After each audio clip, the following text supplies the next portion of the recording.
Նազելի Բաղդասարյան, պատրաստվում Արյաննա Ղարամանյան։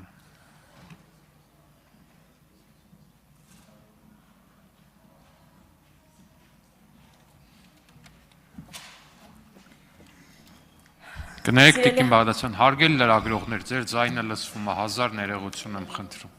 Խնդրեմ Տիկին Բաղդասարյան։ Սիրելի հայրենակիցներ, այս թեմայով այս ամբիոնից խոսում եմ առաջին եւ վերջին անգամ։ Չէի մտածի, որ երբևէ կմոտենամ ու կբարձրաձայնեմ այն ամենը, ինչի մասին պետք էր լռել։ Չեմ խոսել այդ մասին 6 տարի, հիմա էլ հուզմունքը եւ թե առաջին անգամից դժվար է զսպել։ Բայց երբ որ ընդդիմության ներկայացուցիչները դավադրաբար ասեմ, չիմացության պատճառով ասեմ, բայց երբ որ հետևողական ժխտում են, թե ինչ է արվել գերիների ու պահվող անձանց վերադարձի մասին, երբեմն լռելը շատ դժվար է։ Մտադիր էի նախորդող նիստերից Տիկին Սյուզաննային մոտենալ, ընկերաբար խորհուրդ տալ, ասել ինչը ոնց պետք է անել, բայց այսօր այդ էմոցիաները գերակշռեցին։ Լիահույս եմ, որ գործընկերը դեռ բավարար տեղեկատվություն չունի այդ ոլորտում, եթե սխալ եմ կներեք, բայց առնվազն Տիկին Գալստյանը տեղյակ է, թե ինչ է արվել, կամ ինչպես է արվել։ Եվ դուք համարձակվում եք ասել, որ ներկայիս իշխանությունը գերիների վերադարձի համար ոչինչ չի արել։ Տիկին Սյուզաննա, ասում եք, ինչ եք տեսել նախորդ գումարման ազգային ժողովում։ Գործընթացները սկսվել են 2020 թվականից։ Պատերազմի օրերին, դրան հաջորդող ընթացքում, երբ որ խորհրդարանական իմ գործընկերները բոլորը անխտիր, որոնք տարբեր բարեկամական խմբերում էին, բոլորին անխտիր օրական նամակներ, ելույթներ, ամեն ինչ արել է, բայց հերթով փորձեմ տեղավորվել եւ ասել։ Գործընթացը սկսվել է այն ժամանակ, երբ ձեր տներում դուք հանգիստ նստած էիք։ Ափսոս պարոն Մխիթարյանը գնաց, հարցրեք, ինչ կա Շիրակի մարզում եւ Գյումրիում։ Լսած կլինեք Խծաբերդի կամ հին թաղերի դեպքերի մասին։ Դեպքերից երևի ժամեր անց ես եւ մեր ֆրակցիայի մեկ այլ գործընկեր, որը հիմա այլ քաղաքական հայացքներ ունի, բայց ճշմարտությունը պետք է ասել, մեկնել ենք Ղարաբաղ, եղել ենք հարազատների հետ, այնտեղ օրեր շարունակ։ Գործընթացը եղել է ծանր, շատ ցավոտ։ Այդ մասին երբեք այս ամբիոնը չի օգտագործվել, երբեք չեն խոսել, որովհետև այդ մասին բարձրաձայն չեն խոսում, այդ մասին կիսաձայն չեն խոսում, այդ մասին լռում են ու գործ են անում։ Ու այդ առաքելությունը ստանձնել է իշխանություն ու կառավարող թիմը ամենօրյա ռեժիմով։ Ես աշխատանքի բերումով վերջին 3 տարիներում բոլոր միջազգային հանդիպումներում տեսել եմ, թե այդ հարցը ինչպիսին է եղել հայրենի իշխանությունների օրակարգում։ Շատ բան չեմ կարող ասել։ Այդ թվում շատ երկկողմ հանդիպումներում։ Չգիտես ինչի այդ քաղաքական ամնեզիան ձեռագիր է դարձել։ Կհիշեք 2023 թվական դեկտեմբերի 7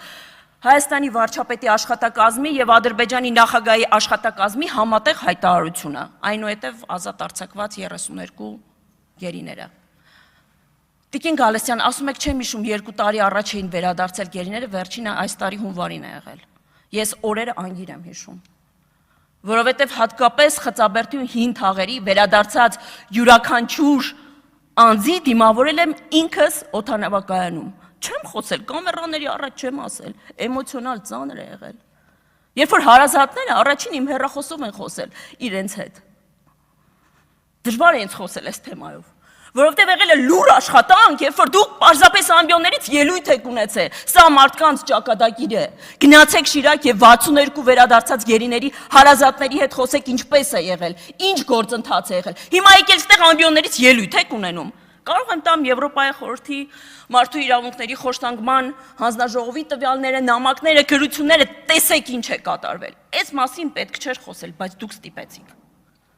Դաշնակցությունը ասում է Հայաստանի սահմանից անդին մենք միշտ գործել ենք միասնաբար։ Լուրջ եք ասում։ 2021 թվական սեպտեմբերի 27 Ստրասբուրգ։ Պատերազմից 1 տարի անց։ Հայաստանի եւ Ադրբեջանի հակամարտության մասին բանաձև ընդունվեց։ Հայաստանի պատվիրակությունից կողմ քվեարկեցին Ռուբեն Ռուբինյանը, Վլադիմիր Վարդանյանը, Նազելի Բաղդասարյանը։ Կողմ չքվեարկեցին դաշնակցական գործընկերները։ Կողմ չքվեարկեցին Ադրբեջանի պատվիրակները եւ Թուրքիայի։ Դատողությունը թողնում եմ ձեզ։ Եվ ամեն անգամ, երբ որ այս մարդկանց ողբերգությունը դուք փորձում եք կապիտալիզացնել, քաղաքական կապիտալ սարքել, դուք ընդհանրապես ժամավաճառությամբ եք զբաղվում։ Մի մարդկանց ողբերգությունը բերեք այս ամբիոն ու դարձրեք ձեզ համար քաղաքական խոսույթ։ Իրապես ամոթ է։ Սիրում եք վկայակոչել Տիկին Գալստյան, տարբեր կառույցներ, զեկույցներ, մոտեցումներ։ Ուզում եմ ձեր կարծիքը անձնապես իմանալ, թե նախորդ տարի սեպտեմբերին, երբ ՄԻԵԴ-ը մարտի 1-ի գործով վճիռ կայացրեց, որտեղ անհամաչափ ուժի կիրառման արդյունքում արձանագրվել էր նաև կոնվենցիոն երկրորդ հոդվածի խախտում կյանքի իրավունքի։ Այնուհետև արձանագրվել էր, որ արդար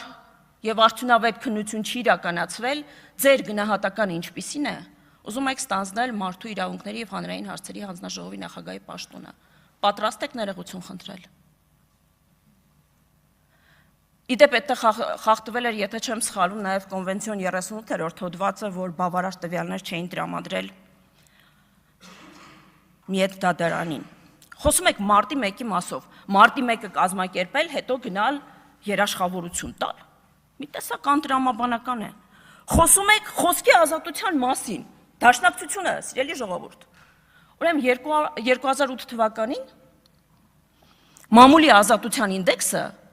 102 էր, 102, մամուլը ավարտվում էր, ազատությունը ավարտվում էր, գալիս էր Հայաստանը։ Հիմա մեզ եկե հասել եք այս տարի 16 կետով նվազել է։ Նախորդ տարի եղել է 34-րդ կետում, որը պատմականորեն ամենաբարձր կետում եղել է, իսկ ինչու է այս տարի 50-րդ կետում։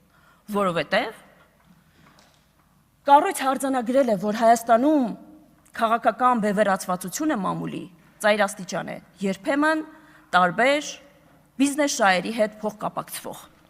Որովհետև մամուլի իրական սեփականատերերը չեն երևում, որովհետև ֆինանսական թափանցիկության մեխանիզմները արդար չեն գործում։ Եվ երբեմն իրական սեփականատերերը ազդեցություն են ունենում խմբակազմերի վրա։ Իդեպ ներկայացնեմ, որ պատմականորեն ամբողջ աշխարհում